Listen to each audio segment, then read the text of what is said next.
नमस्कार, मैं आशुतोष आप सभी का डिकोड एग्जाम के इस डिजिटल प्लेटफॉर्म पर स्वागत करता हूं। आज हम लोग बात करेंगे समीक्षा अधिकारी 3 भाग 3। ये हमारा इसके पहले 2 वीडियो पहले से ही तैयार हो चुका है। देखिए, आरओ की परीक्षा होने वाली है, तो उससे पहले हम लोगों ने एक प्रयास किया था कि पूर्व में जो प्रश्न पूछे गए थे उन प्रश्नों पर एक छोटी सी चर्चा हो जाए। तो उसी क्रम में आज हम लोगों का ये तीसरा वीडियो होगा। इससे पहले के 2 वीडियो आपको प्लेलिस्ट में मिल जाएंगे। और दिवाकर सर ने आपके हिंदी के अभ्यास के लिए कई वीडियोस बनाए हैं, सामान्य अध्ययन के भी कई वीडियोस बनाए हैं, तो आप लोग वहां से जाकर के देख सकते हैं। तो चलिए आज का क्लास हम लोग शुरू करते हैं। सामान्य अध्ययन का पूर्व में आए हुए प्रश्नों को हम लोग देखेंगे। इससे पहले हम लोग लगभग 120 प्रश्नों को हमने देखा है। आज भी हम लोग कोशिश करेंगे कि अपनी बात को हम लोग 50 से 60 क्वेश्चन के माध्यम से एक दूसरे को संप्रेषित करें। आइए शुरू करते हैं। पहला प्रश्न है, देखिए प्रश्न शुरू करने से पहले हम ये चाहेंगे कि कमेंट बॉक्स में पूर्व की भांति आप लोग भी आकर के कमेंट बॉक्स में साथ साथ चलें और उसका आंसर देते चलें, ताकि अपनी तैयारी भी होती रहेगी और विषयगत जानकारी भी मिलती रहेगी। चलिए शुरू करते हैं। पहला क्वेश्चन आपके लिए कथन है कि कोयले का अंतर्राष्ट्रीय परिवहन रेलवे द्वारा संपन्न किए जाने वाले परिवहन का एक घटक है। इसमें 2 कथन है, कथन ए और दूसरा कारण है। इस कथन का कारण है कि आखिर ये ऐसा होता है तो क्यों होता है। उसके बाद पूछता है कि क्या दोनों सही है, कथन और कारण दोनों सही है या कथन सही है लेकिन कारण जो है वो स्पष्ट नहीं है, या केवल एक सही है या कोई भी सही नहीं है। तो कथन को ध्यान से समझिएगा कि कोयले का अंतर्राष्ट्रीय परिवहन रेलवे द्वारा संपन्न किए जाने वाले परिवहन का एक घटक है। क्योंकि कारण है तो कारण को हम लोग क्योंकि लगा करके बोलेंगे, क्योंकि बंगाल झारखंड कोयले की खदानें पश्चिम उत्तर राज्यों को कोयला आपूर्ति का प्रमुख स्रोत है। ठीक है, अब इसको हम लोग जरा देख लें। ए तथा आर दोनों सही है तथा आर ए की सही स्पष्टीकरण है। ए तथा आर दोनों सही है किंतु आर ए का सही स्पष्टीकरण नहीं है। सी ए सही है परंतु आर गलत है, आर गलत है, ए गलत है परंतु आर सही है। क्या होना चाहिए इसका आंसर हम लोग जरा देख लें। इसका सही आंसर है ए, कि दिए गए प्रश्न में कथन ए तथा कारण आर दोनों सही है, यानी कि कोयले का अंतर्राष्ट्रीय परिवहन रेलवे द्वारा संपन्न किए जाने वाले परिवहन का एक प्रमुख घटक है। रेलवे कोयले के अंतर्राष्ट्रीय परिवहन का एक प्रमुख घटक है। कारण क्या है, और इसके बाद जो इसने बताया है कि कारण कि बंगाल और झारखंड, चूंकि ये हमारे पूर्वोत्तर राज्य में आ जाएंगे, हमारे देश में पूरब की तरफ इनकी लोकेशन है, तो झारखंड कोयले की खदानें पश्चिमोत्तर राज्यों में कोयला आपूर्ति का प्रमुख स्रोत है। नेक्स्ट क्वेश्चन हम लोग देखते हैं। सर्वाधिक स्थायी पारिस्थितिकी तंत्र यानी इकोसिस्टम निम्न में से कौन सा है।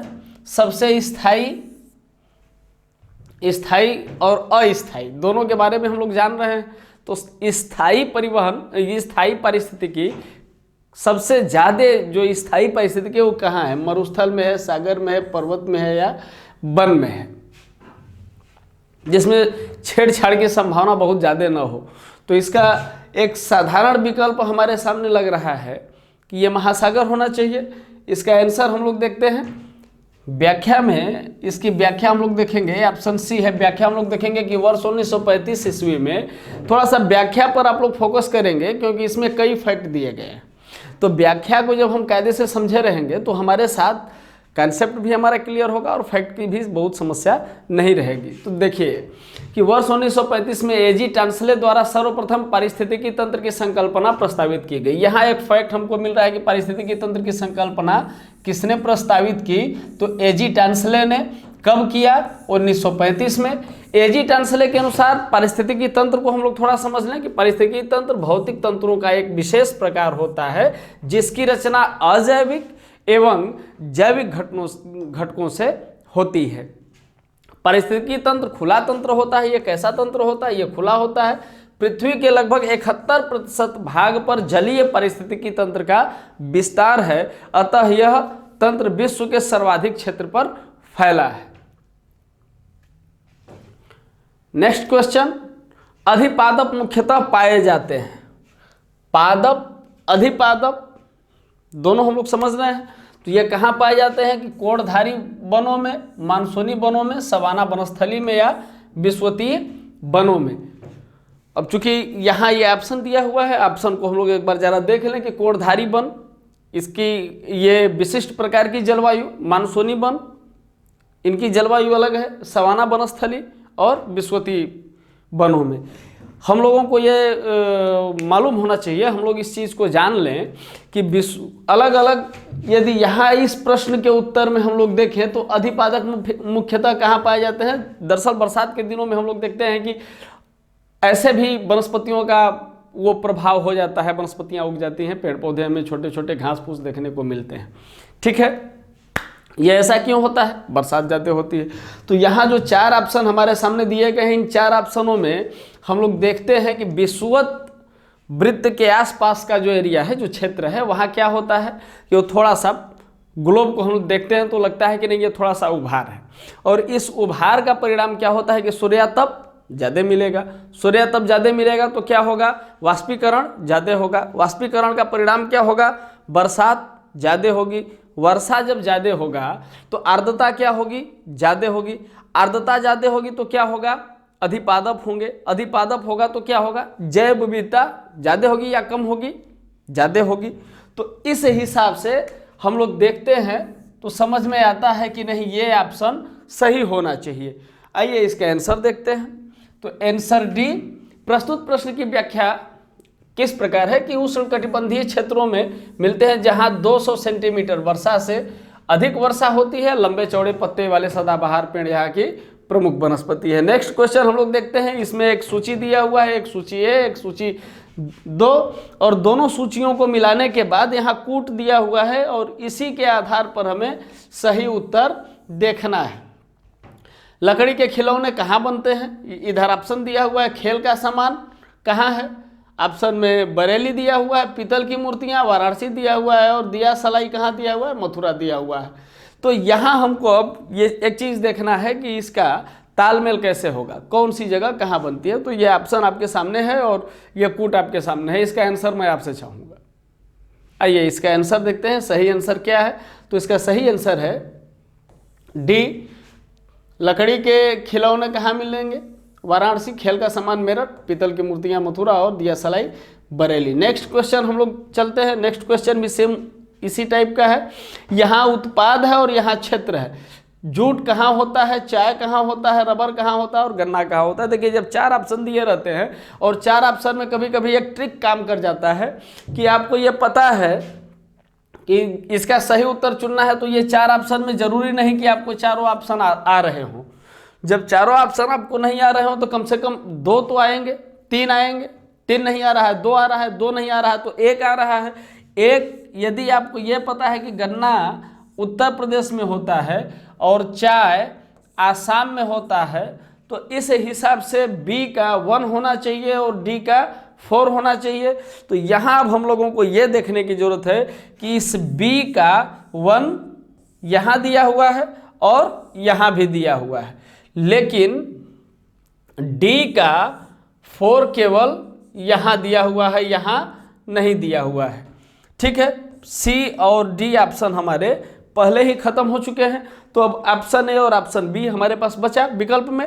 तो अब ऑप्शन बी में हमने ये देखा कि केवल एक ऑप्शन मिल रहा है और ऑप्शन ए मिल रहा है।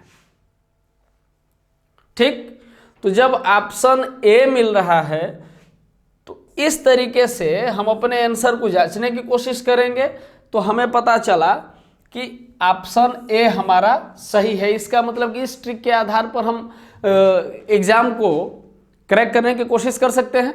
हम ये कोशिश कर सकते हैं कि हमारा जो नंबर है वो गलत ना हो, हमारा क्वेश्चन, हमारा आंसर गलत ना हो। देख लेते हैं। जूट पश्चिम बंगाल, चाय असम, रबर केरल और गन्ना उत्तर प्रदेश। नेक्स्ट क्वेश्चन हम लोग देखेंगे। नेक्स्ट क्वेश्चन क्या है कि भारत में शक्ति खंड में ऊर्जा स्रोतों के भाग का सही क्रम क्या है। तो ऊर्जा के स्रोत हम लोग जान लें, तापीय, जलीय, आणविक और वायु। ये ऊर्जा के 4 स्रोत हैं और इन 4 स्रोतों का सही क्रम क्या है, हम लोग किस तरीके से इसका उपभोग करते हैं। ए, बी, सी और डी, ये 4 स्रोतों को आप ऑप्शन भूल जाइए, लेकिन 4 स्रोतों को आप किस तरह से सही तरीके से लगाएंगे। आइए इसका आंसर देखते हैं। सही आंसर क्या है। सही आंसर ये है कि ए, भारत में शक्ति खंड में ऊर्जा स्रोतों के भाग का सही क्रम है तापीय, जलीय, आणविक और वायु। नेक्स्ट क्वेश्चन हम लोग देखेंगे। नेक्स्ट क्वेश्चन है निम्नलिखित कथनों में से कौन सही है। नीचे 4 कथन दिए हुए हैं, कौन सही है। और ये सही इस 4 कथन के आधार पर नहीं, यहाँ नीचे जो कोड दिया गया है उसके आधार पर कि 1 सही है, 2 सही है, 3 सही है, या कौन कौन से सही है। तो नीचे हम लोग देखेंगे। पहले हम इसको पढ़ते हैं कि भारत के उत्तरी शहरों में सामान्यतः असंतुलित लिंगानुपात मिलता है। पश्चिमी शहरों के केंद्रीकरण के विपरीत पूर्वी शहर बिखरे हुए हैं। तीसरा है दक्षिणी में श्रम शक्ति में महिलाओं की, ईसाइयों की लघु संख्या तथा उच्च शिक्षा दर के कारण बृहत्तर भागीदारी है। पश्चिमी शहरों में, ये अंतिम कथन है कि पश्चिमी शहरों में ग्रामीण क्षेत्रों से लघुतर प्रजनन होता है। अब इसमें कौन सा सही है, आइए इसका आंसर हम लोग देखेंगे। तो आंसर से हमें पता चलता है आंसर सी में क्या है कि भारत के उत्तरी शहरों में सामान्यतः असंतुलित लिंगानुपात मिलता है। पश्चिमी शहरों के केंद्रीकरण के विपरीत पूर्वी शहर बिखरे हुए हैं और पश्चिमी शहरों में ग्रामीण क्षेत्रों में लघुतर प्रजनन होता है। नेक्स्ट क्वेश्चन हम लोग देखते हैं, विश्व में मदिरा का बृहत्तम उत्पादन कहाँ होता है। मदिरा का सबसे ज़्यादा उत्पादन कहाँ होता है, फ्रांस, इटली, स्पेन या संयुक्त राज्य अमेरिका। इसका आंसर हम लोग देखेंगे तो इसमें 2 चीज़ें मिलेंगी। ऑप्शन बी इसका सही है। और international organisation of wine and wine के अनुसार 2014 में जो विश्व का बृहत्तम मदिरा उत्पादक देश फ्रांस था, लेकिन 2018 में यह परिस्थिति बदल गई और प्राथमिक आंकड़ों के अनुसार शीर्ष 5 उत्पादक देश में कौन कौन है, Italy, France, Spain, United state of America और अर्जेंटीना। नेक्स्ट क्वेश्चन हम लोग देखते हैं, एक फसली कृषि विशेषता है किस चीज की। क्या यह व्यापारिक अन्न कृषि की विशेषता है, चलवासी कृषि की, आत्मनिर्भरता मूलक कृषि की या जैविक कृषि की। तो इसका आंसर होना चाहिए ए, क्योंकि एक फसली व्यापारिक अन्य कृषि या एक फसली कृषि की विशेषता है। और थोड़ा सा हम लोग जैविक और चलवासी कृषि के विषय में भी जान लें कि जैविक खेती कृषि की वह विधि है जो संश्लेषित उर्वरकों एवं संश्लेषित कीटनाशकों के अप्रयोग यानी रासायनिक कीटनाशक या रासायनिक उर्वरकों से, रासायनिक फर्टिलाइजर से बिल्कुल दूरी बनाने की बात है और अप्रयोग या न्यूनतम प्रयोग पर आधारित है, जो भूमि की उर्वरक शक्ति को बनाए रखने के लिए फसल चक्र, हरी खाद, कंपोस्ट आदि का प्रयोग करता है। यह हो गई जैविक खेती की परिभाषा। चलवासी कृषि क्या है, तो चलवासी कृषि के स्थान हर साल, जैसे हम लोग जब इतिहास पढ़ते हैं तो उसमें झूम खेती एक आता है, तो झूम खेती के कुछ झूम खेती जैसा कि हर साल खेत बदल जाते हैं, हर साल कृषि का स्थान बदल जाता है और इसमें फसलें जीवन निर्वाह के लिए उगाई जाती हैं। और इस प्रकार की खेती एक प्रकार के समयवाद पर निर्भर है। नेक्स्ट क्वेश्चन, फान एक स्थानीय पवन है।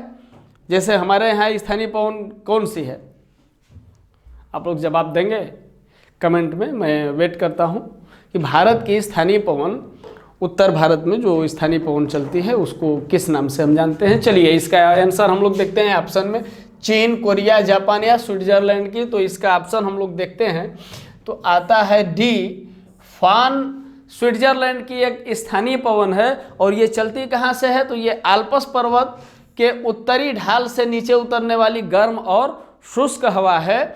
और सिमुक अरब रेगिस्तान से चलने वाली शुष्क हवा है, यानी कि सिमुक अरब रेगिस्तान की है। कुर्दिस्तान इसी रेगिस्तान के अंतर्गत आता है। सेंटा एना दक्षिणी कैलिफोर्निया में चलने वाली स्थानीय पवन है। और जोंडा एंडीज पर्वत के पूर्वी ढलान के सहारे अर्जेंटीना में प्रवाहित होती है। यानी कि फान स्विट्जरलैंड, सिमुक अरब, सेंटा एना कैलिफोर्निया और जोंडा अर्जेंटीना। यहाँ हम लोग थोड़ा सा देख लें इन पवनों को।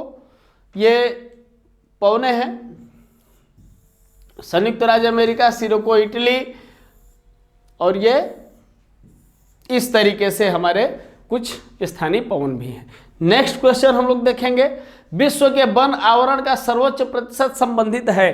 विश्व के आवरण का सर्वोच्च प्रतिशत संबंधित है शीतोष्ण कटिबंधीय शंकुधारी वन से या शीतोष्ण कटिबंधीय पर्णपाती वन से, उष्ण कटिबंधीय मानसूनी वन से या उष्ण कटिबंधीय वर्षा वन से। तो यहाँ जब इसको हम लोग देखते हैं तो क्या हम लोग इस चीज़ के विषय में अवेयर हैं, इस चीज़ के विषय में जान रहे हैं कि हमारी धरती का जो गोलार्ध है वो जो जलवायविक क्षेत्रों में बटा हुआ है, तो जहाँ जिस एरिया का जलवायु अधिक होगा, भूभाग जिसका विस्तृत होगा, निश्चित रूप से वहाँ वातावरण मिलेंगे। तो इसमें इसको इसी आधार पर हम लोग जब देखते हैं तो आंसर हमारा आता है ए, और इसके अनुसार इस प्रकार के वन शीतोष्णकटिबंधीय क्षेत्र में मिलते हैं। और इन वनों का विस्तार कहाँ से कहाँ तक है? उत्तरी अमेरिका, यूरेशिया महाद्वीपों पर, उत्तरी ध्रुव के निकटवर्ती प्रदेशों, पूर्व पश्चिम की। और इन वनों में मुख्य रूप से चीड़, सनोवर, सीडर, साइप्रस, रेडवुड आदि आते हैं। नेक्स्ट क्वेश्चन हम देखते हैं, यूरोप के लौह उत्पादक देशों में फ्रांस का स्थान है। यूरोप के लौह उत्पादक देशों में जब फ्रांस का स्थान हम लोग देखते हैं, प्रथम, द्वितीय, तृतीय या चतुर्थ, तो व्याख्या में हम देखते हैं कि ये इसका यूरोप के देशों में इसका द्वितीय स्थान है।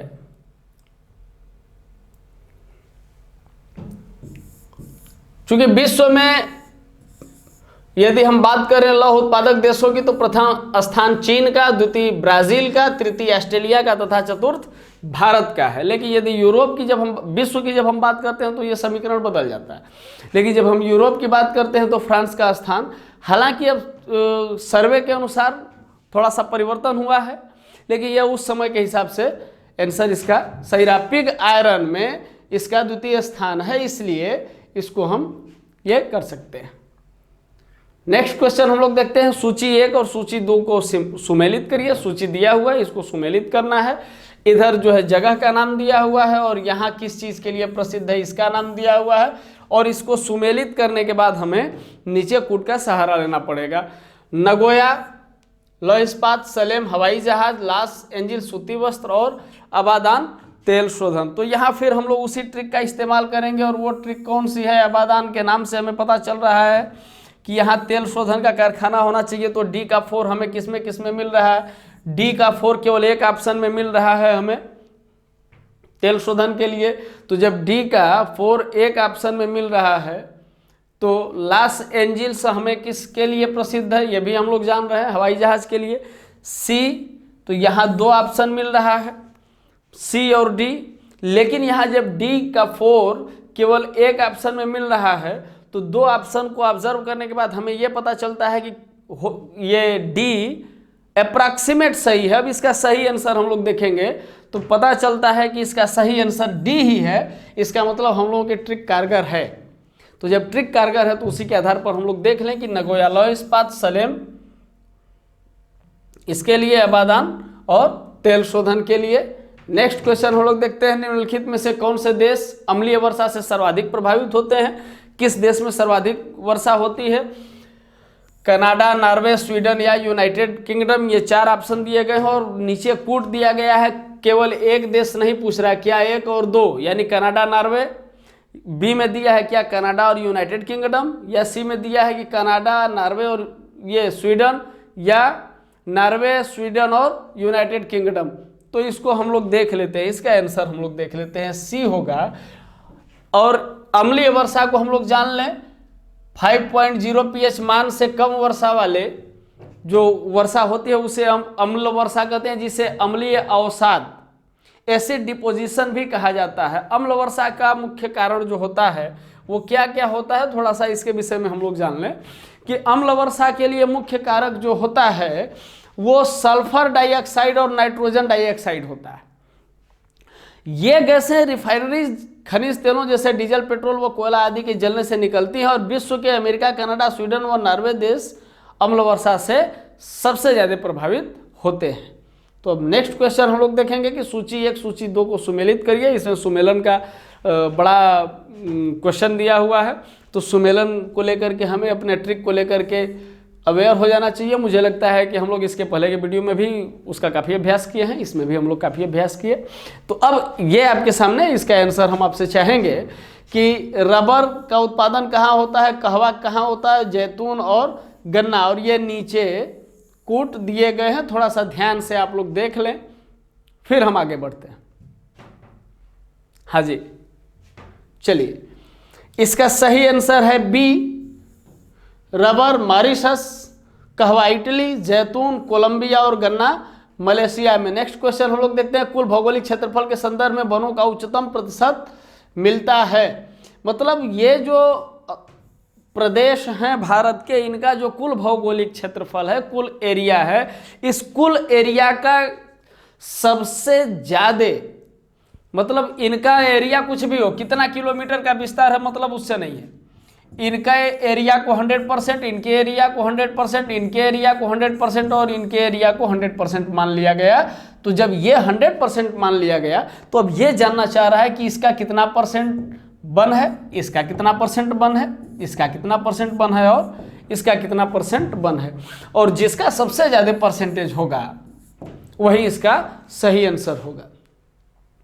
ठीक है, तो इसका यहाँ भी हम लोग देखते हैं, चूंकि बनावरण तो हर जगह है, जब बनावरण हर जगह है तो अब थोड़ा सा इसको हम लोग देख लें, इसका आंसर देख लें। तो इसका आंसर होना चाहिए मिजोरम। भारत वन स्थिति रिपोर्ट 2017 के अनुसार कुल भौगोलिक क्षेत्रफल के संदर्भ में वनों का उच्चतम प्रतिशत मिजोरम में मिलता है। वनों का उच्चतम प्रतिशत या वनाच्छादन की स्थिति के अनुसार राज्यों का क्रम इस प्रकार है कि मिजोरम का ये प्रतिशत में दिया हुआ है, अरुणाचल प्रदेश का 79.96, नागालैंड का 75.33, मेघालय का 76.45।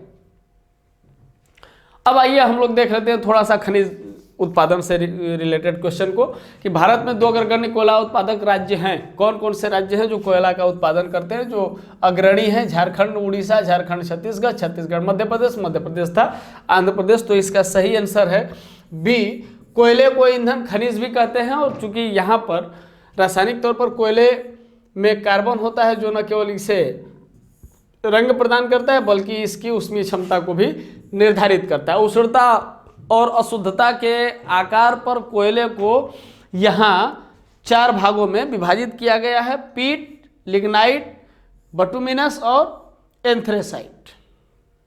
और ये कोयला उत्पादन के शीर्ष राज्य हैं, और ये कितना हजार टन का उत्पादन करते हैं ये आपके सामने।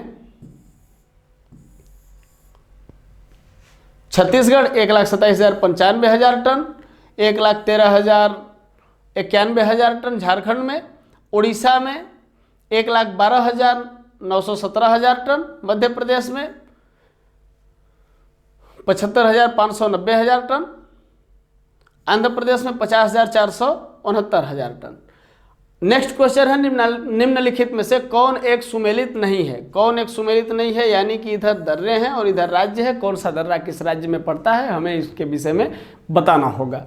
नाथुला अरुणाचल प्रदेश, लिपुलेख उत्तराखंड, रोहतांग हिमाचल प्रदेश, पालघाट केरल। तो दर्रों के विषय में हम लोग इंडियन ज्योग्राफी के चैप्टर में काफ़ी विस्तार से पढ़े हैं। जो मित्र हमारे नए हैं वो इंडियन ज्योग्राफी पर इसको जा करके देख सकते हैं। आइए वही फिलहाल हम लोग इसका आंसर ढूंढने की कोशिश करते हैं। तो इसका आंसर है सी, और इसकी व्याख्या के अनुसार चूंकि सिक्किम में डोकिंग्या श्रेणी में स्थित है और यहाँ से दार्जिलिंग और चुम्बी घाटी होकर के तिब्बत जाने का एक मार्ग है। और रोहतांग दर्रा कहाँ है? हिमाचल प्रदेश की पीर पंजाल श्रेणियों में स्थित इस दर्रे की ऊंचाई 4,631 मीटर है, और यह हिमाचल प्रदेश की कुल्लू, लाहौल व स्पीति घाटियों को जोड़ता है। पालघाट या केरल के मध्य पूर्व में स्थित है और इसकी ऊंचाई 305 मीटर है।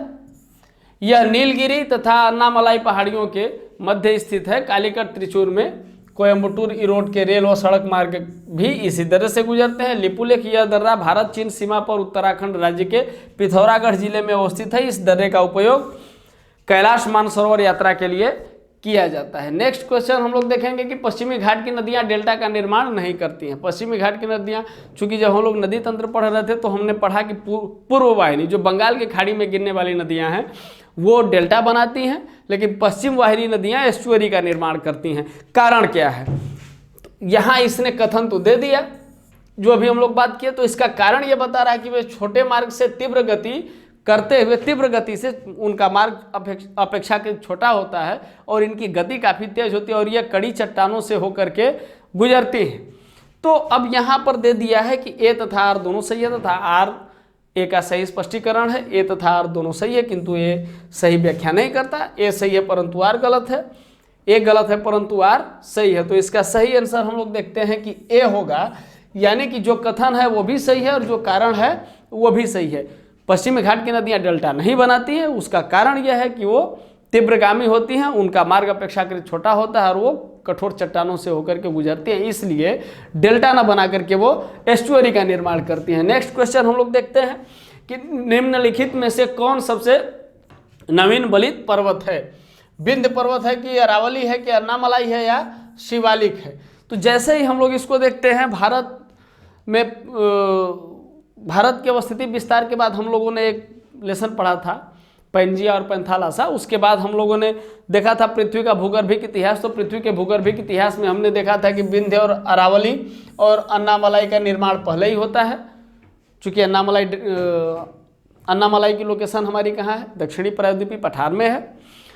अरावली पर्वत श्रृंखला प्राचीन पर्वत श्रृंखला है, विंध्य पर्वत श्रृंखला भी प्राचीन पर्वत श्रृंखला है। चूँकि भूगर्भिक इतिहास में हम लोगों ने पढ़ा था कि कई हलचलें होती हैं, चर्नियन, कलोडियन, हर्सिनियन, इस तरीके की हलचलें होती हैं। उसके बाद शिवालिक श्रेणी का गठन कब होता है? अंतिम ये जब यूरेशियन प्लेट से टकराहट होती है, प्लेट टेक्टोनिक को हम लोगों ने देखा था। तो कहीं ना कहीं हिमालय का ये सबसे बाहरी एरिया है, सबसे बाह्य क्षेत्र है, और हिमालय का निर्माण खुद स्वयं ही नवीन बलित पर्वत उसको कहा जाता है। तो उसके बाद ये बाहरी बाह्य श्रेणी यदि ये है तो निश्चित रूप से यही होना चाहिए। इसका आंसर हम लोग देख लेते हैं सी। और शिवालिक श्रेणी यह हिमालय पर्वत श्रृंखला का सबसे नवीनतम भाग है, इसे बाह्य हिमालय के नाम से भी जाना जाता है और शिवालिक के गिरिपथ क्षेत्र को तराई के नाम से जाना जाता है। और अरावली के विषय में यह विश्व की प्राचीनतम पर्वत श्रेणी है, जिसका विस्तार दिल्ली से पालनपुर तक है। अलवर में इसे हर्षनाथ की पहाड़ी तथा उदयपुर में जरगा पहाड़ियों के नाम से हम जानते हैं। नेक्स्ट क्वेश्चन, भारत में संकार्य जोतों का सबसे बड़ा औसत आकार कहाँ है? सबसे बड़ा जो जोतों का औसत आकार है वो कहाँ है? पंजाब में, गुजरात में, मध्य प्रदेश, राजस्थान में। तो इसका सही आंसर है राजस्थान। भारत में संकार्य जोतों का सबसे बड़ा औसत आकार, संकार्य जोतों का मतलब चालू जोत जो है वो राजस्थान में है। नेक्स्ट क्वेश्चन हम लोग देखते हैं, सूची 1 को 2 से सुमेलित करिए। दामोदर घाटी किस लिए प्रसिद्ध है? सोन घाटी में क्या मिलता है? या महानदी घाटी? इन नदियों की घाटी में कौन कौन से ये जगह हैं, इसको हम लोग देख लेते हैं।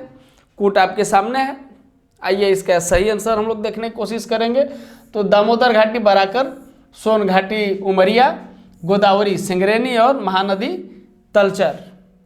नेक्स्ट क्वेश्चन हम लोग देखते हैं, निम्नलिखित कथनों पर विचार कीजिए। और कथन क्या है कि लौह अयस्क का सबसे संपन्न भंडार कर्नाटक में पाया जाता है। भारत विश्व में लौह अयस्क का दूसरा सबसे बड़ा उत्पादक है। भारत में उड़ीसा लौह अयस्क का सबसे बड़ा उत्पादक है। 3 कथन दिए हुए हैं और तीनों कथन के हिसाब से हम देखते हैं कि सी कि देश में लौह अयस्क का सबसे संचित भंडार लगभग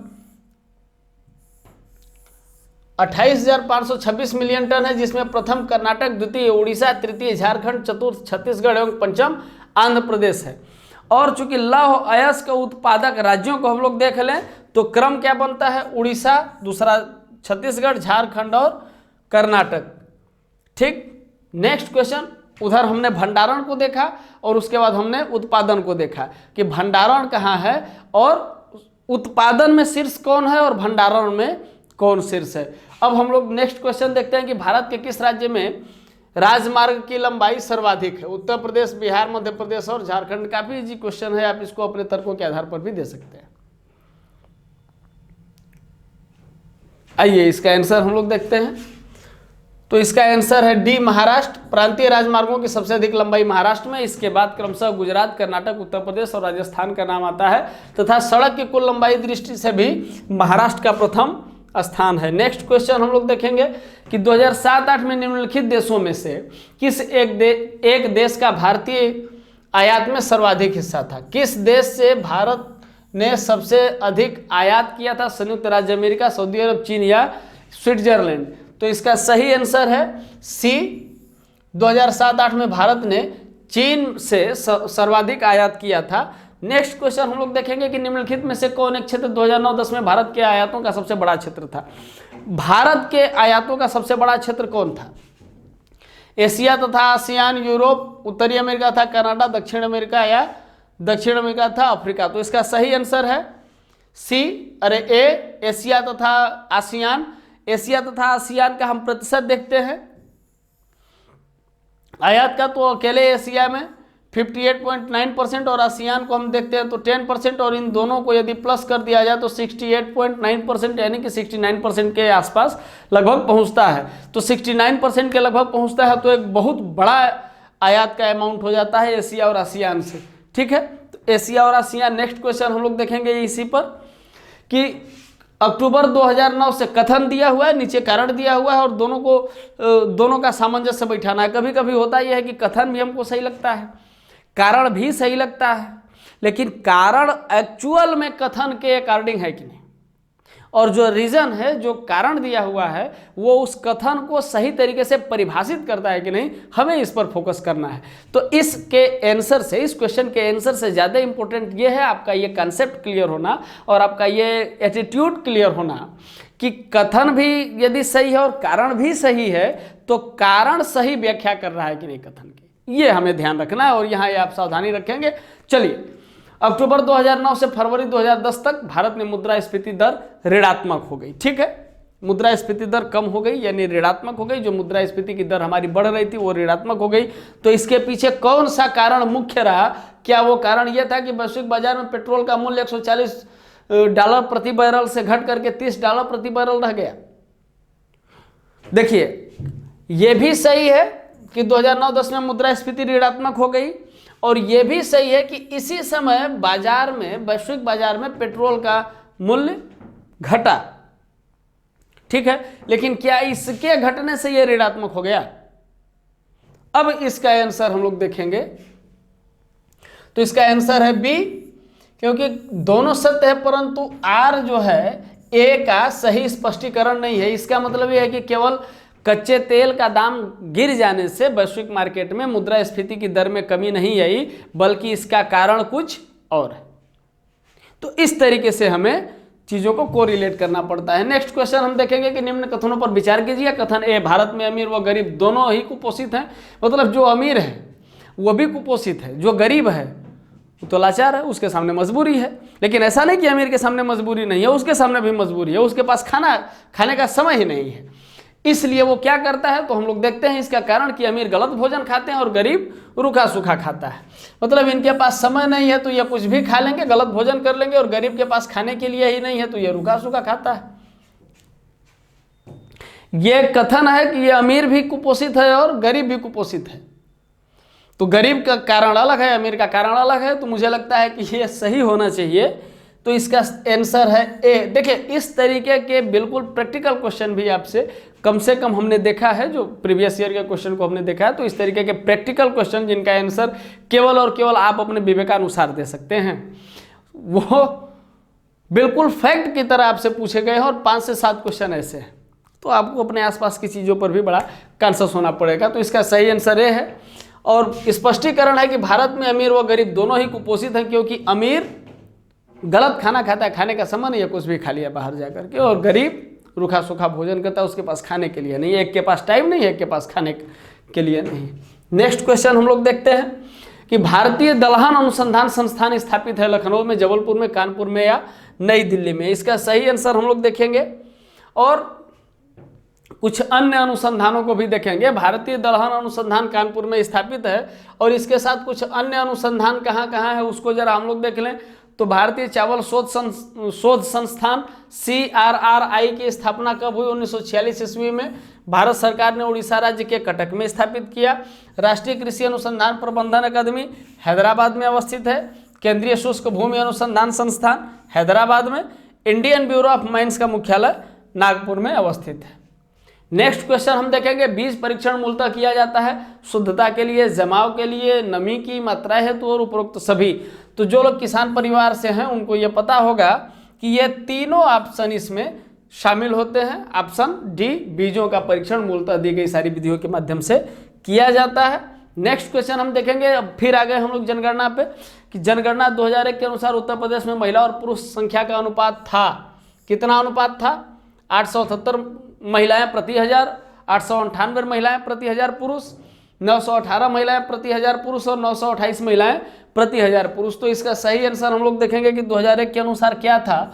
तो 2001 के अनुसार उत्तर प्रदेश में जो जनगणना हुई थी उसमें लिंगानुपात जो है 898 महिलाएं प्रति 1000 पुरुषों पर रही, लेकिन राष्ट्रीय औसत 933 रहा और इससे 2001 में राष्ट्रीय औसत से जो लिंगानुपात का औसत है उससे काफ़ी पीछे रहा उत्तर प्रदेश। और प्रदेश में लेकिन जो पुरुष और महिला की दशकीय वृद्धि दर क्रमशः रही, महिला पुरुष की 19.31 तथा महिला की 21.23% रही है दशकीय वृद्धि दर। परिणाम स्वरूप 2011 का जब हम अद्यतन डाटा उठा करके देखते हैं अंतिम जनगणना के अनुसार, तो प्रदेश में 1000 पुरुषों पर स्त्रियों की संख्या या लिंगानुपात बढ़ करके 912 रहा, जो कि राष्ट्रीय औसत भी यहाँ बढ़ता है 943 से 31 कम है। नेक्स्ट क्वेश्चन हम देखेंगे कि नेशनल ग्रीन ट्रिब्यूनल एक्ट 2010 संबंधित है। यह किससे संबंधित है? ऑप्शन है ग्रीन ईंधन उपयोग से, ऊर्जा के वैकल्पिक स्रोतों को प्रोत्साहित करने से, पर्यावरण संरक्षण से और ग्रीन कोर्टों के सृजन से। तो इसका सही आंसर होना चाहिए सी। इसका मूल उद्देश्य पर्यावरण संरक्षण से संबंधित है और यह पर्यावरण संरक्षण से ही रिलेटेड कार्य को करता है। ठीक है। और चूंकि भारत का इसमें क्या रोल है, तो भारत विशेष पर्यावरण न्यायाधिकरण स्थापित करने वाला दुनिया का तीसरा, यदि पूरी दुनिया का वर्ल्ड वाइड बात करें तो भारत तीसरा, और विकासशील देशों की बात करें तो भारत पहला है। और भारत से पहले कौन कौन देश रहे, तो विश्व में न्यूजीलैंड और ऑस्ट्रेलिया ने इस निकाय की स्थापना की, national green tribunal act. Next, जनगणना 2001 पर आधारित उत्तर प्रदेश के संबंध में निम्नलिखित कथन में कौन सा एक सही नहीं है? देखिए यहां सही के साथ नहीं लगा दिया है, बड़ा खतरनाक शब्द है। हिंदी की एक बिंदी में उलझ करके आदमी रह जाते हैं, यहाँ तो सीधा सीधा एक वाक्य दे दिया है। इतनी खूबसूरत हमारी भाषा हिंदी। और प्रश्न है कि जनगणना 2001 पर आधारित उत्तर प्रदेश के संबंध में निम्नलिखित कथनों में से कौन सा एक सही नहीं है? इसका मतलब है कि बाकी के 3 सही होंगे, केवल एक ही गलत होगा। तो एक गलत ढूंढने के बजाय 3 सही ढूंढ लीजिए, जो बच जाएगा वो गलत हो जाएगा। आइए हम लोग देखते हैं। ग्रामीण जनसंख्या राज्य की कुल जनसंख्या का 79.1% रही। पुरुष साक्षरता दर 68.8% है। जनघनत्व के संबंध में भारत में उत्तर प्रदेश का 12वां स्थान है। जनघनत्व, जनसंख्या घनत्व, यानी कि 1 प्रति वर्ग किलोमीटर में रहने वाले लोगों की संख्या जनघनत्व कहलाती है। तो इस क्रम में ये 12वां है। और न्यूनतम जनसंख्या वाला जिला महोबा है। क्या यह सही बात है? आइए इसका आंसर हम लोग देखते हैं। तो इसका आंसर है सी। जनगणना 2001 पर आधारित उत्तर प्रदेश के संबंध में विकल्प सी इसलिए सही है कि प्रदेश का जनसंख्या घनत्व 829 व्यक्ति प्रति वर्ग किलोमीटर है, जो कि राष्ट्रीय औसत क्या है? 382, यानी एक प्रति वर्ग किलोमीटर में 382 आदमी ही रहेंगे। 1 वर्ग किलोमीटर में 382 आदमी रहेंगे, यह राष्ट्रीय औसत है। लेकिन उत्तर प्रदेश में 829 है। और जन घनत्व की दृष्टि से यह देश के राज्यों में 4था स्थान पर स्थित है।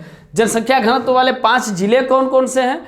गाजियाबाद, वाराणसी, लखनऊ और भदोही, कानपुर नगर। इनकी स्थिति क्या है? लगभग 4000, 2400, 1800, 5500 और 1555 और 1450, ये सर्वाधिक जन घनत्व वाले जिले हैं। राष्ट्रीय जनसंख्या नीति 2000 के अंतर्गत जो एक लक्ष्य था कि 2045 तक जनसंख्या में स्थिरता प्राप्त कर ली जाएगी। सन 2000 में राष्ट्रीय जनसंख्या नीति बनी थी। उसके अनुसार एक लक्ष्य तय किया गया था कि जनसंख्या की स्थिरता को हम सन 2045 तक प्राप्त कर लेंगे। 2045 तक का मतलब, स्थिरता का मतलब यह होता है कि जन्म दर और मृत्यु दर के साथ साथ जो जन्म दर है उसको थोड़ा सा स्थिर करना, ताकि जो जनसंख्या विस्फोट की स्थिति आ गई है वो नियंत्रित हो, उस पर थोड़ा सा स्थिरीकरण हो। और इसका लक्ष्य निर्धारित किया गया था 2045 तक, लेकिन अब वह लक्षित वर्ष आगे बढ़ा दिया गया 2055 तक, 2060, 2065 या 2070 तक। तो निश्चित रूप से जनसंख्या रिपोर्ट के अनुसार अब ये 2070 तक एक्सटेंड कर दिया गया है कि 2070 तक जनसंख्या स्थिरीकरण का लक्ष्य रखा गया है। नेक्स्ट क्वेश्चन हम देखेंगे कि भारत के प्रगतिशील जनसंख्या संसाधन क्षेत्रों में सम्मिलित किए जाते हैं। प्रगतिशील जनसंख्या का जो क्षेत्र है वो कौन कौन से है? गंगा यमुना दोआब, तटीय उड़ीसा, राजस्थान, तमिलनाडु। और इसमें यहाँ ऑप्शन दिया हुआ है कि 1 तथा 2, 2 तथा 3, 1 तथा 3 या 1 तथा 4। तो सही आंसर को हम लोग देखेंगे, क्योंकि जनसंख्या प्रगतिशील कब होगी? जब मनुष्य की मूलभूत आधारभूत चीज़ों की पूर्ति हो, भोजन, पानी, आवास, ये 3 चीज़ें चाहिए। और ये कहाँ हमको मिलता है? तो जनसंख्या संसाधन के 5 क्षेत्रों के नाम यहाँ हम लोग देखेंगे कि Paschim Bengal delta, Deccan trap, option इसका डी है, लेकिन 5 और क्षेत्रों को हम लोग देख लें। महाराष्ट्र और गुजरात का एरिया, तमिलनाडु, पंजाब का मैदान और गंगा यमुना का दोआब, दक्षिण पूर्वी कर्नाटक का पठार, ये 5 जनसंख्या संसाधन के क्षेत्र हैं। नेक्स्ट क्वेश्चन हम लोग देखते हैं कि जनगणना 2001 के अनुसार साक्षरता दर में उत्तर प्रदेश का क्रम राज्यों या केंद्र शासित प्रदेशों में क्या है? यानी कि यहाँ राज्य और केंद्र शासित प्रदेश दोनों को मिला दिया जाए तो उत्तर प्रदेश का क्रम क्या है 2001 की जनगणना के अनुसार? 29वां है, 30वां, 31वां या 32वां? तो इसका सही आंसर हम लोग देखते हैं सी। 2001 की जनगणना के अनुसार उत्तर प्रदेश का साक्षरता क्रम में स्थान कहाँ है? राज्य और केंद्र शासित प्रदेश मिलाकर के 31वां स्थान। और ये 31वां स्थान हम लोग देख लिए, तो थोड़ा सा 5 जिलों को देख लें जो सर्वाधिक साक्षरता वाले हैं। गौतम बुद्ध नगर 80.12%, कानपुर नगर 79.71%, औरैया 78.95%, इटावा 78.41%, गाजियाबाद 78.1%। थोड़ा सा न्यूनतम साक्षरता वाले जिलों को भी हम लोग देख लें। श्रावस्ती 46.74%, बहराइच 49.4%, बलरामपुर 49.51%, बदायूं 51.3%, रामपुर 53.34%। नेक्स्ट क्वेश्चन हम लोग देखेंगे, दक्षिण एशिया में वृद्ध जनसंख्या का सर्वाधिक प्रतिशत वाला देश कौन सा है? मतलब कौन सा ऐसा देश है जहां वृद्धों की संख्या ज़्यादा है? भूटान, भारत, नेपाल या श्रीलंका? संख्या का मतलब नहीं, यहाँ प्रतिशत का मतलब है। यदि आपके पास 400 है तो भी आपका 100% माना जाएगा, मेरे पास 100 है तो भी 100% माना जाएगा। 100 का यदि 10% निकालते हैं तो 10 आता है, और 400 का परसेंटेज निकालते हैं 10% तो 40 आता है। तो संख्या के आधार पर 40 अधिक है, लेकिन परसेंटेज के हिसाब पर दोनों बराबर हैं। और यदि मेरा 11% हो गया, 11 रुपये ही मेरे पास है, तो कुल पूंजी 100 रुपये की कुल पूंजी में 11% मेरी भागीदारी हुई, और आपके पास 36 है 400 में, तो ये 9% हो गया, यानी कि 2% हम अधिक हैं। तो यहाँ आप इनके आकार और जनसंख्या के आधार पर नहीं जाएंगे, यहाँ प्रतिशत की हम लोग बात कर रहे हैं। तो भूटान, भारत, नेपाल और श्रीलंका। आइए इसका आंसर हम लोग देखते हैं, तो डी। संयुक्त राष्ट्र सचिवालय के आर्थिक एवं सामाजिक प्रकार्य विभाग के जनसंख्या प्रभाग द्वारा जारी किया गया वर्ल्ड पॉपुलेशन प्रॉस्पेक्टम रिवीजन 2012 के अनुसार प्रश्नगत देशों में 2010 अनुमानों के अनुसार 60+ और 80+ आयु की जनसंख्या का प्रतिशत इस प्रकार है। ये क्या है, इसको हम लोग नीचे देखेंगे। भूटान में 60+ आयु के लोग 6.7%, 80+ 0.7%। भारत की पोजीशन क्या है? 7.7% 60+ आयु के लोग हैं, और 0.7% 80+ आयु के लोग हैं। नेपाल में कितने लोग हैं 60+? 7.4% और 80+ 0.6%। श्रीलंका में 11.5% 60+ आयु के लोग हैं, सबसे ज़्यादा वृद्धों की जनसंख्या प्रतिशत है, और 80+ 1.3%। आगे हम लोग पढ़ते हैं नेक्स्ट क्वेश्चन। विश्व की लगभग 80% जनसंख्या संरक्षित नहीं है। विश्व की लगभग ये थोड़ा सा कंफ्यूजिंग क्वेश्चन नहीं है कि आखिर संरक्षित क्यों नहीं है? विश्व की जनसंख्या एक देश में निवास करती है, उसका एक स्टेट है, राज्य है, कानून है, पुलिस है, सारी व्यवस्था है, बावजूद इसके संरक्षित नहीं है। तो संरक्षण का आधार क्या क्या है? आर्थिक सुरक्षा द्वारा, खाद्य सुरक्षा द्वारा, शिशु सुरक्षा द्वारा और सामाजिक सुरक्षा द्वारा। तो इसका सही आंसर होना चाहिए सामाजिक सुरक्षा द्वारा। नेक्स्ट क्वेश्चन हम लोग देखेंगे, दक्षिण एशिया के निम्नलिखित देशों के प्रतिशत नगरीकरण का निम्नलिखित में से कौन अवरोही क्रम है? नीचे दिए गए कूट से सही उत्तर का चयन कीजिए। बांग्लादेश, भारत, पाकिस्तान और श्रीलंका। दक्षिण एशिया, प्रश्न को एक बार फिर से हम लोग पढ़ लें। दक्षिण एशिया के निम्नलिखित देशों के प्रतिशत नगरीकरण का निम्नलिखित में से कौन अवरोही क्रम है? नगरीकरण का अवरोही क्रम बांग्लादेश, पाकिस्तान और श्रीलंका। इसका आंसर जरा हम लोग देख लें। एक रिपोर्ट के अनुसार जो 2010 में जनसंख्या कोष के अनुसार जो 2010 में रिपोर्ट आई थी, उसके अनुसार हम लोग देख लें कि किस देश में शहरी जनसंख्या का प्रतिशत कितना है। तो पाकिस्तान में 36%, भारत में 30%, 2011 की जनगणना के अनुसार यह बढ़ गया है, 31.2% हो गया। बांग्लादेश में 28% और श्रीलंका में 14%। नेक्स्ट क्वेश्चन हम लोग देखेंगे। कथन ए, भारत के नगरीकरण का स्तर चीन से काफी नीचे है और भारतीय नगर कम नियोजित है। ये दो कथन है। भाई कथन तो दोनों सही है, लेकिन भारत के नगरीकरण का स्तर चीन से काफी नीचे है, क्या इसका कारण ये है? ये सही बात है, बात तो ये सही है, लेकिन क्या ये इसका कारण हो सकता है? आइए इसका आंसर हम लोग देखते हैं। आंसर होगा बी, कि चीन में नगरीकरण भारत के नगरीकरण से अपेक्षाकृत काफ़ी अधिक है और भारत में नियोजित नगरों की संख्या काफ़ी कम है। अतः कथन और कारण दोनों सही है, परंतु व्याख्या सही नहीं है। व्याख्या सही नहीं है। केवल नगरों के नियोजित होने से नगरीकरण का स्तर बढ़ जाएगा, वहां और भी मूलभूत चीजों की आवश्यकता होती है। ठीक है, नेक्स्ट क्वेश्चन। भारत में न्यूनतम यौन अनुपात जिस केंद्र शासित प्रदेश में पाया जाता है वह है, यौन अनुपात का सीधा सा मतलब यहाँ इसने पूछ रहा है, इसको जवाब चाहिए कि लिंगानुपात की पोजीशन क्या है। तो न्यूनतम यौन अनुपात जिस केंद्र शासित प्रदेश में पाया जाता है वह है, और यहाँ स्टेट के अलावा केंद्र शासित प्रदेशों की बात हो रही है, चंडीगढ़, दादरा एवं नगर हवेली, दामन एवं दीव, उपर्युक्त में से कोई नहीं। तो आइए एक चार्ट के माध्यम से हम लोग इसको देख लेते हैं कि शीर्ष लिंगानुपात वाले केंद्र शासित प्रदेश कौन कौन से, ये एक बार जरा देख लिया जाए। तो पुडुचेरी में लिंगानुपात का जो दर है 1037, लक्षद्वीप में 947 और अंडमान एंड निकोबार में 876। थोड़ा सा न्यूनतम पर भी हम लोग विचार कर लें। दमन द्वीप में 618, दादरा नगर हवेली में 774 और चंडीगढ़ में 818। तो इस प्रकार हमने शीर्ष और न्यूनतम लिंगानुपात वाले केंद्र शासित राज्यों को भी देखा। आगे हम लोग देखते हैं कि भारत के किस राज्य में अनुसूचित जातियों की संख्या सर्वाधिक है। बिहार, तमिलनाडु, उत्तर प्रदेश और पश्चिम बंगाल। इसका उत्तर हम लोग देखेंगे इस तरह से।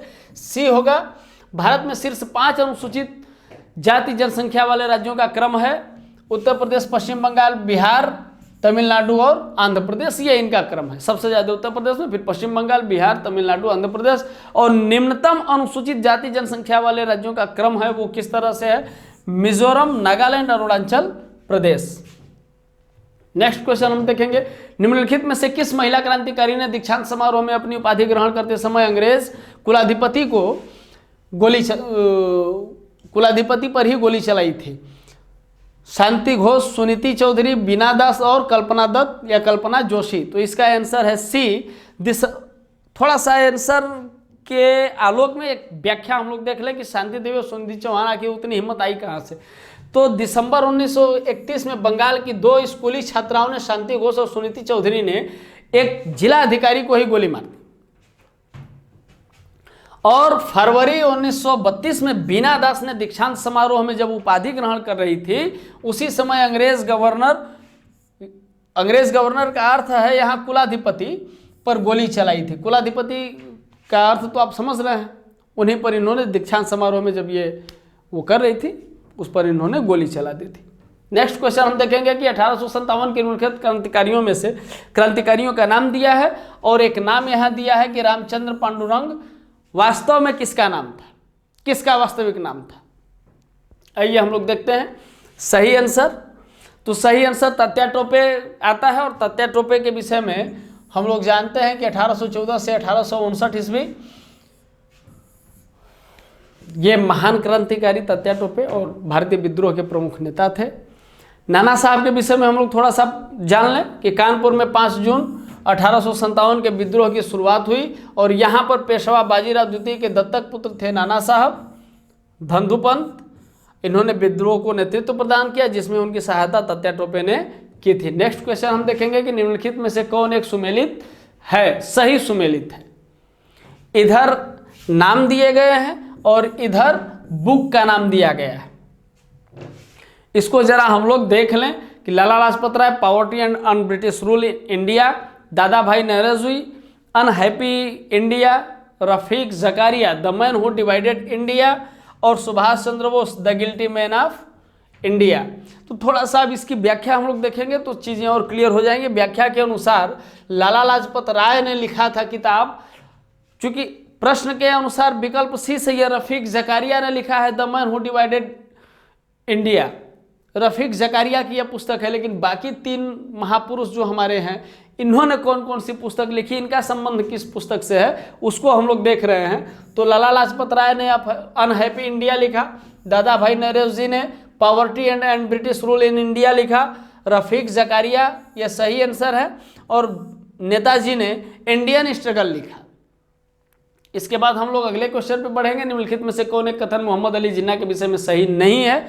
यानी मोहम्मद अली जिन्ना के विषय में बाकी के कथन तो सही होंगे, एक कथन गलत होगा, और वो कथन कौन सा है वो हमको पहचानना है। तो बाकी तीन सही जो हम लोग याद करते हैं उसको देख लें। ये एक आठ अपवाद आ जाता है कि कौन सा सही नहीं है, तो बाकी जो सही है उसको पहले हम लोग जाँच लें।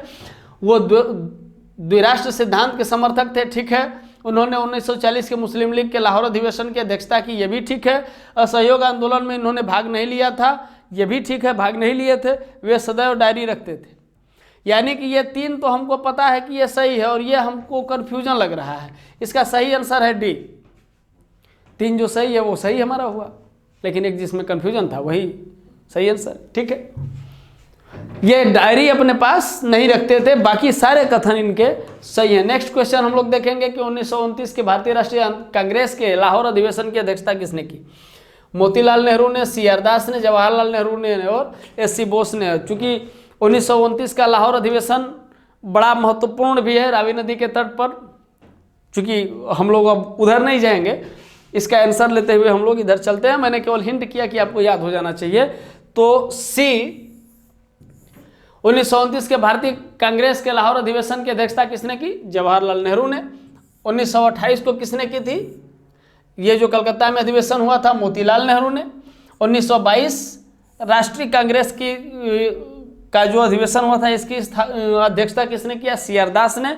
1938 और 39 के राष्ट्रीय कांग्रेस की अध्यक्षता जो हरिपुरा और त्रिपुरी में हुई थी, इस अधिवेशन की अध्यक्षता किसने किया? नेताजी ने किया था। नेक्स्ट क्वेश्चन हम देखते हैं। मुस्लिम लीग द्वारा निम्नलिखित में से किस तिथि को सीधी कार्रवाई दिवस के रूप में मनाया जाता है? डायरेक्ट एक्शन डे, जिन्ना के आह्वान पे। ये डेट दिए गए हैं। मुझे लगता है कि प्रत्येक भारतीय को ये डेट याद होना चाहिए, प्रत्येक परीक्षार्थी को ये डेट पता होना चाहिए, क्योंकि कहीं ना कहीं ये भारत के इतिहास का सबसे काला दिन रहा। इसको हमें जानना चाहिए, ये सबको याद होना चाहिए।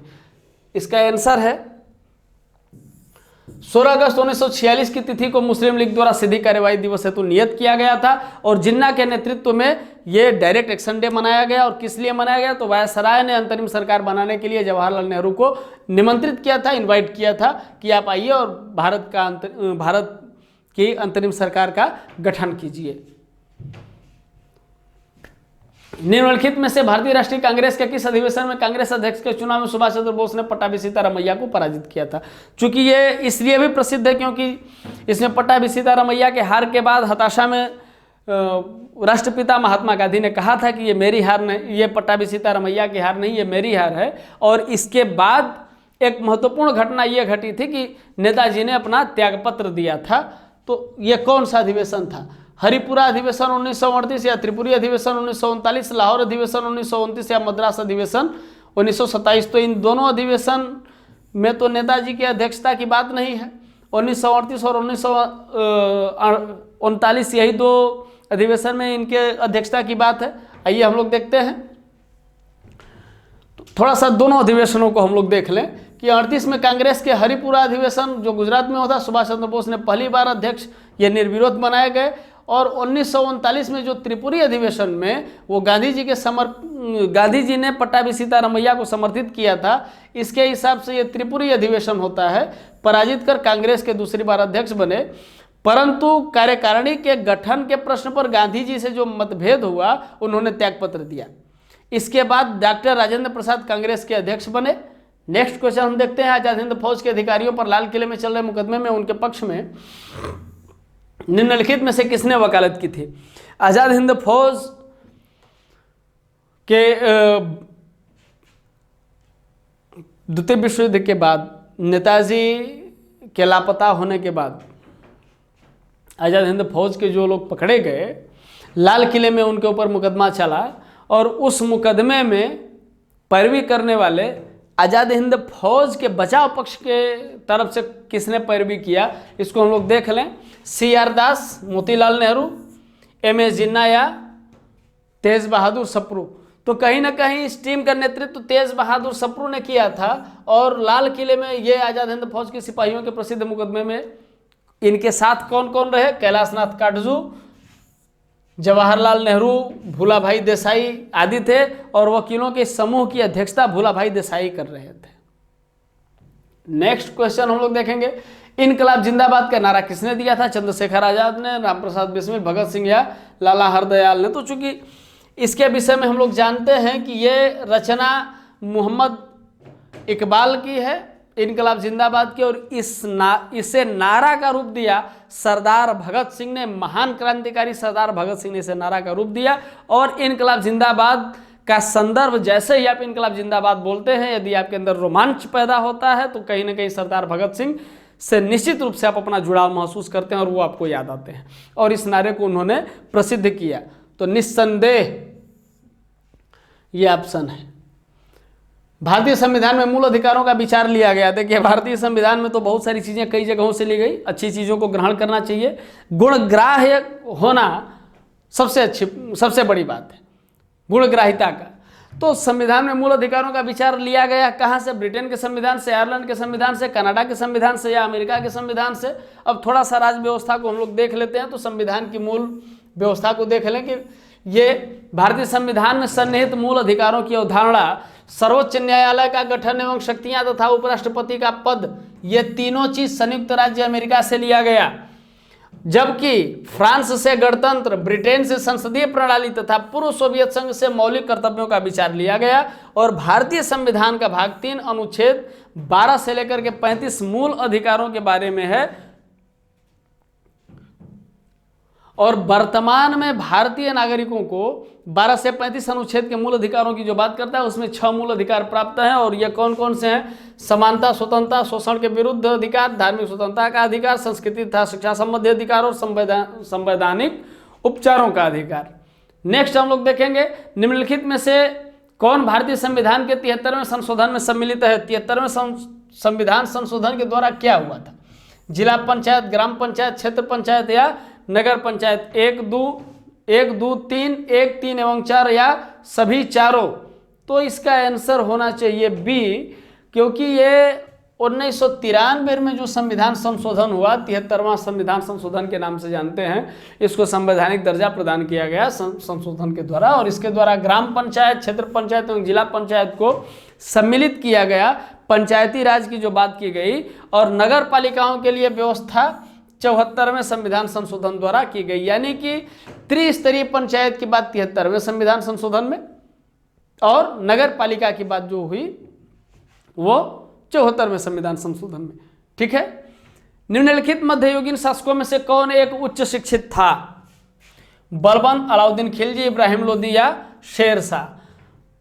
इसमें से हम लोग देखते हैं इसका सही आंसर, तो कहीं ना कहीं हमें इसका सही आंसर मिलता है डी, क्योंकि शेरशाह सूरी बचपन का नाम फरीद हसन खां मेवाती का लड़का था और हसन खां मेवाती जौनपुर के शासकों का एक जागीरदार था। आगे चल करके वो सहसराम का जागीरदार बना, लेकिन इसने अपने बेटे फरीद की शिक्षा दीक्षा का प्रबंध किया था और जौनपुर में रह करके भी शेरशाह ने काफ़ी शिक्षा ली थी। और इसके बाद ये अपनी कुशलता और अपनी प्रतिभा का परिचय जब ये सहसराम का, सासाराम बिहार, आधुनिक बिहार राज्य का जब ये जागीरदार बना तो इसने अपना परिचय दिया। आगे चल करके ये भारत का सम्राट बना, दिल्ली की गद्दी पर यह बैठा। भारत तो नहीं कह सकते, दिल्ली सल्तनत का ये सम्राट बना, राजा बना, सुल्तान बना, और इसे अकबर का अग्रदूत भी कहा जाता है। नेक्स्ट, बेरोजगारों के सहायतार्थ दिल्ली के निम्नलिखित सुल्तानों में से किसने रोजगार कार्यालय की स्थापना की थी? ऐसा नहीं है कि बेरोजगारी भत्ता आज की देन है। रोजगार कार्यालय आज की दिन है, ऐसा नहीं है। आज से 700-800 साल पहले भी इसको सोचा गया था। और किसने सोचा था? रोजगार कार्यालय की स्थापना किसने की थी? बलबन ने, अलाउद्दीन खिलजी ने, मोहम्मद बिन तुगलक ने, या फिरोज शाह तुगलक ने? तो इसका सही आंसर है फिरोज शाह तुगलक।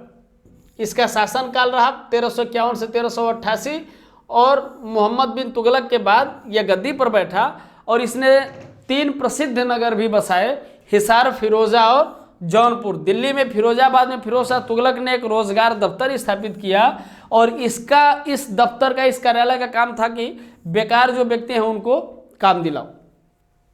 नेक्स्ट, मध्यकालीन भारत के मुगल शासक वस्तुतः थे। मध्यकाल के जो मुगल शासक थे, या सीधे सीधे यह पूछ रहा कि मुगल शासकों का संबंध किससे था? वो ईरान से था, वो अफगान थे, चगताई तुर्क थे, या इसमें से कुछ भी नहीं थे? मुगल कौन थे?